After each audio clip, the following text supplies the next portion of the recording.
So the easiest thing we need help with is just stacking dominoes. Stacking dominoes will make it easier and faster to build structures and to just lay out dominoes on floors and everything.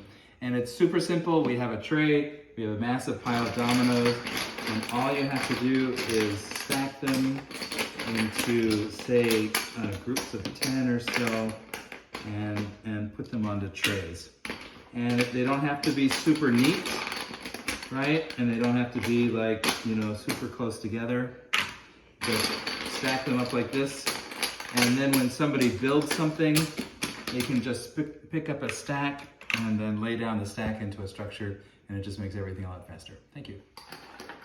And one last thing, be very, very careful when lifting trays. It's very easy to tip dominoes over and they'll scatter across the floor and knock stuff over.